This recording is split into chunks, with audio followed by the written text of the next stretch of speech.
প্রতিবন্ধী মানুষের আন্দোলন কিন্তু এখনো মুখ থুবড়ে পড়ে আছে। আমাদের জন্য কিন্তু কোনো মন্ত্রণালয় ভিত্তিক বাজেট এখনো পর্যন্ত পাচ্ছি না। শ্রবণ প্রতিবন্ধী মানুষের জন্য আসলে বাংলা ইশারা ভাষা ইনস্টিটিউট আসলে এখন সময়ের দাবি।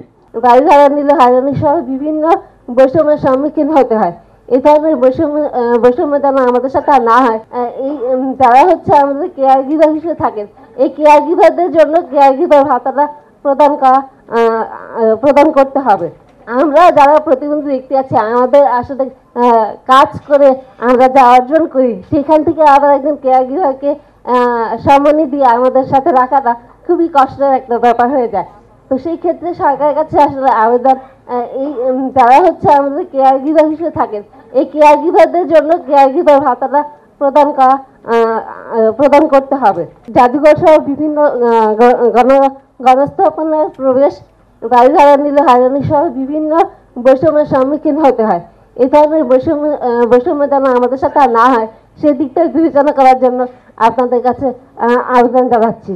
অলরেডি দুইবার উপস্থাপিত হয়েছে, তারপরে আমি আরেকবার বলছি ছোট্ট করে যে প্রতিবন্ধী মানুষের জন্য প্রতিবন্ধী ব্যক্তি উন্নয়ন অধিদপ্তর আসলে কেন গুরুত্বপূর্ণ। ইফতেখার ভাই সিড মানির কথা বলেছেন, কিছুক্ষণ আগে আমাদের পপি আপুও বলেছেন। তো এইটা কিন্তু আসলে শুধুমাত্র ওই জাতীয় প্রতিবন্ধী উন্নয়ন ফাউন্ডেশন দিয়ে সিড মানি দিয়ে কিন্তু প্রতিবন্ধী মানুষের অধিকার নিশ্চিত করা কিন্তু আসলেই সম্ভব নয়। প্রতিবন্ধী মানুষের আন্দোলন কিন্তু এখনো মুখ থুবড়ে পড়ে আছে। আমাদের জন্য কিন্তু কোনো মন্ত্রণালয় ভিত্তিক বাজেট এখনো পর্যন্ত পাচ্ছি না। এর মাধ্যমে যেটা হচ্ছে যে প্রতিবন্ধী মানুষের সমস্ত বিষয়গুলো শুধুমাত্র সমাজ কল্যাণ মন্ত্রণালয়ের অধীনেই রয়েছে, যার ফলে প্রতিবন্ধী মানুষের শিক্ষা, বিনোদন, সংস্কৃতি যা কিছুই আমরা বলি না কেন, কোনো কিছুই কিন্তু সমন্বয় কোনো মন্ত্রণালয়ের সাথে হচ্ছে না। প্রতিবন্ধী মানুষদের অধিকারের জন্য একটি স্বাধীন কমিশনের আসলে খুবই প্রয়োজন, কারণ প্রতিবন্ধী মানুষের অধিকার নিশ্চিত করার জন্য কাজ করতে হলে কমিশনের এখন পর্যন্ত কোনো বিকল্প নেই। আর আমাদের রিপন ভাই ইশারা ভাষা নিয়ে বলেছিলেন, আমি একটা জিনিস এখানে যুক্ত করতে চাই, যেটা হচ্ছে শ্রবণ প্রতিবন্ধী মানুষের জন্য আসলে বাংলা ইশারা ভাষা ইনস্টিটিউট আসলে এখন সময়ের দাবি।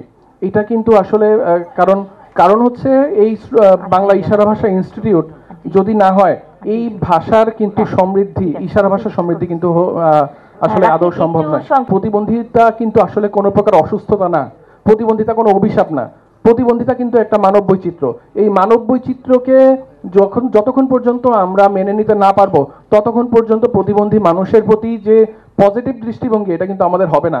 তো এই ক্ষেত্রে আমাদের সংবিধান থেকে শুরু করে আমাদের যে ইউএনসিআরপিডি হয়েছে, এই ইউএনসিআরপিডির সর্বশেষ আমি যেটা বলতে চাই যে লাল ফিতার দৌড়তে হচ্ছে প্রতিবন্ধী মানুষের যেই বিষয়গুলো এখনো পর্যন্ত আমলাতান্ত্রিক জটিলতায় চাপা পড়ে আছে, এগুলো খুব দ্রুত সমাধান করার জন্য আমি অনুরোধ জানাচ্ছি।